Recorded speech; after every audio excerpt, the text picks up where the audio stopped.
तो at constant temperature, Boyle's law क्या कहता है एक बार और देख लो कि जब टेम्परेचर कांस्टेंट होता है तब प्रेशर वॉल्यूम के इनवर्सली प्रोपोर्शनल होता है। ओके, तो यहाँ पे हमारे पास ये जो मैंने आपको आइडियल गैस इक्वेशन बताई थी PV इक्वल टू NRT, तो अब क्योंकि हमारे पास सिर्फ P है और V है, क्या है, टेम्परेचर क्या है, कांस्टेंट है, तो हमारे पास दो टर्म्स हैं इस पूरे इक्वेशन में जो कि है प्रेशर और वॉल्यूम। ठीक है, तो pressure volume is equal to NRT होता है, जहाँ पे N क्या होता है, नंबर ऑफ मोल्स होते हैं।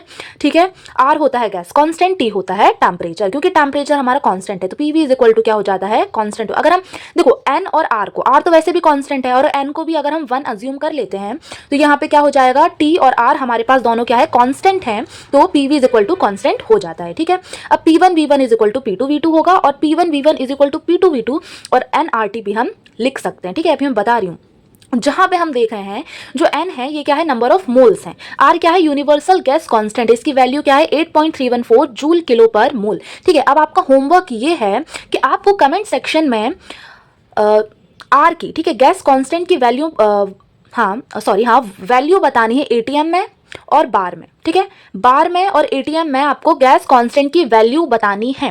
ठीक है, अब चाहे आप सर्च करके बताएं कैसे भी, लेकिन आपका ये होमवर्क है कि आपको गैस कांस्टेंट की वैल्यू बतानी है ATM में और बार में। ये किस में है, ये joule kilo inverse mole inverse में है और इसी को हम क्या कहते हैं, SI यूनिट कहते हैं। ठीक है, क्या कहते हैं, SI यूनिट कहते हैं। और यहाँ पे T क्या है, T है एब्सोल्यूट टेम्परेचर। एब्सोल्यूट टेम्परेचर का मतलब क्या होता है, when temperature is in kelvin, जब टेम्परेचर क्या होता है, केल्विन में होता है, तब हम उसे कहते हैं कि ये एब्सोल्यूट टेम्परेचर है। और P माने प्रेशर, V मतलब वॉल्यूम।